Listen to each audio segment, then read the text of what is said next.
చాలా కాలంగా స్తబ్దుగా ఉన్న పసుపు ధరలు అమాంతంగా పెరగడంతో రైతులు హర్షం వ్యక్తం చేస్తున్నారు. ఆంధ్రప్రదేశ్లో పసుపు క్రయ విక్రయాలకు పేరుగాంచిన దుగ్గిరాల పసుపు మార్కెట్లో ప్రస్తుతం క్వింటాల్ పసుపు రేటు 11,000 రూపాయల వరకు పలుకుతోంది. 2023 జూన్ తర్వాత నుంచి మంచి జోరులో ఉన్న పసుపు మార్కెట్ అదే జోరులో కొనసాగటం రైతుల్లో ఆశలు నింపుతోంది. గత సంవత్సరం కేవలం 5,000 రూపాయల గరిష్ట ధరలు పలికిన పసుపు రేట్లు ప్రస్తుతం రెట్టింపయ్యాయి. జనవరి మాసంలో క్వింటాల్ 12,000 రూపాయల గరిష్ట ధరను సైతం తాకింది. ఈ పరిణామం పసుపు రైతులకు ఉపశమనమే. 10 సంవత్సరాల తర్వాత క్వింటా 10,000 రూపాయల మార్కును దాటింది. గత 2 ఏళ్లుగా రేట్లు లేకపోవడంతో చాలా మంది రైతులు ఈ సంవత్సరం పంట సాగు బాగా తగ్గించేశారు. సాగు చేసిన పంట కూడా మొదట్లో వర్షాభావం, డిసెంబర్లో సంభవించిన మిగ్జాన్ తుపాను కారణంగా బాగా దెబ్బతింది. దీంతో దిగుబడులు తగ్గుతాయన్న అంచనాలు రేట్లు పెరిగేందుకు కారణం అవుతున్నాయి. మార్కెట్లో నిల్వలు తగ్గి గిరాకీ పెరిగిందని పసుపు వ్యాపారులు చెబుతున్నారు.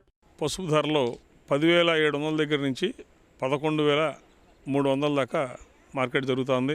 రీసెంట్గా 1,000 రూపాయల మేర ధరలు పెరగడం జరిగింది. ఎందుకంటే ఆగస్టు తర్వాత 4 నెలల తర్వాత డిమాండ్ రావటం అనేది ఇదే. గతంలో ఎప్పుడూ డిమాండ్ దీపావళి నుంచి బాగా డిమాండ్ ఉండేది. ఈ సంవత్సరం డిమాండ్ లేకపోవడానికి కారణం ఏంటంటే సెల్లింగ్ సెంటర్స్లో అందరి దగ్గర పసుపు మార్కెట్ పెరిగిద్దనే ఉద్దేశంతో నిల్వలు ఎక్కువ పెట్టుకున్నారు. వాళ్ళ నిల్వల్ని క్లియర్ చేసుకోవడానికి డిమాండ్, వాళ్ళ సరుకులు అమ్ముకోవడానికి మన దగ్గర డిమాండ్ లేకుండా వాళ్ళ దగ్గర సరుకులు అమ్ముకోవడం జరిగింది. కాబట్టి ఈ 4 నెలలు డిమాండ్ లేకుండా ఉంది. జనవరి నెల వచ్చినాక కొంచెం డిమాండ్ పర్వాలేదు, బాగానే నడుస్తుంది. మార్చి 20వ తారీఖు ఏప్రిల్ 1st వీక్కి కొత్త పసుపు వస్తుంది. కొత్త పసుపు ఏదైనా ఈ సంవత్సరం ఆంధ్రప్రదేశ్ మొత్తం మీద కూడా ఈ సంవత్సరం 50% మించి ఎవరు క్రాప్ వేయలేదు రైతులు. గత సంవత్సరంలో ఆశాజనకమైన రేట్లు లేకపోవడం కారణం మెయిన్ 5,000 రేటు కొన్ని సంవత్సరాల నుంచి 4-5 సంవత్సరాల నుంచి ఉండటం మూలంగా పసుపు వేయకపోవడం జరిగింది. అదేవిధంగా డిమాండ్ కూడా ఆ టైంలో కొంచెం అంత లేదు. నిల్వదారుల డిమాండ్ తప్పితే అప్పుడు డిమాండ్ లేకుండా ఉంది. ఇప్పుడు ప్రస్తుతానికి డిమాండ్ ఆశాజనకంగానే ఉంది. ఈ రేట్లకు తగ్గవని మాకైతే కొంచెం ఆశగానే ఉంది. ఈ ఎక్స్పోర్ట్స్ ప్రస్తుతానికి ఇప్పుడు కొంతమేరకు ఉన్నాయి, అదే పూర్తిగా రాలేదు ఈ సంవత్సరం.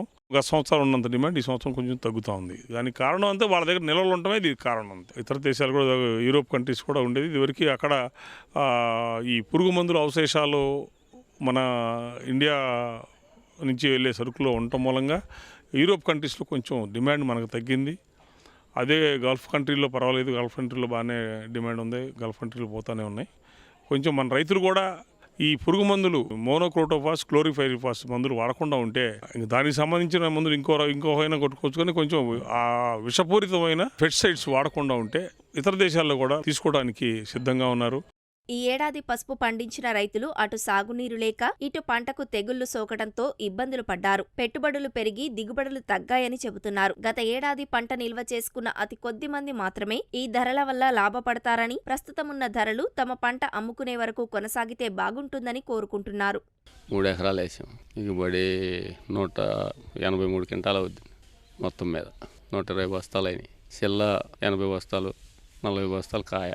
ఈ పోయిన సీజన్లోనే అప్పుడు వెనక్కి దున్నేతలకి గవర్నమెంట్ కొంటుంటే దాంట్లో గొల్ల మా ఊళ్ళో అప్పుడు 6,700 ఉంది, ఇప్పుడు 11,200. అక్కడ ఉన్న రైతుల్లో 2 ఏసీలో పెట్టా, ఆ ఏసీలో తెచ్చి ఇప్పుడు నేను అమ్ముకుంటున్నా. ఈ సంవత్సరం బాగోలేదండి. తెగుళ్ళు, నీళ్ళు లేవు, సాగర్ కాలువలు రావట్లేదు. ఆడ లిఫ్ట్ ఇరిగేషన్లో నీళ్ళు లేక ఏట్లో సరిగా ఆడక తెగుళ్ళు. ఈ సంవత్సరం వేసిన వాళ్ళే 15 కూడా వస్తాయో రావు. ఆడ అయితే 20, 25, 30 దాకా అవుతున్నాయి. కూలి వచ్చేతలకి 400 కలుపు తీస్తే. ఈ సంవత్సరం ఎక్కువ అండి ఆటా మీద పెట్టుబడులు. పసుపు సాగులో రసాయనాలను తగ్గించడం, కర్కుమిన్ శాతం అధికంగా ఉండే రకాలను సాగు చేస్తే మున్ముందు పసుపుకు మంచి భవిష్యత్తు ఉంటుందని నిపుణులు సూచిస్తున్నారు.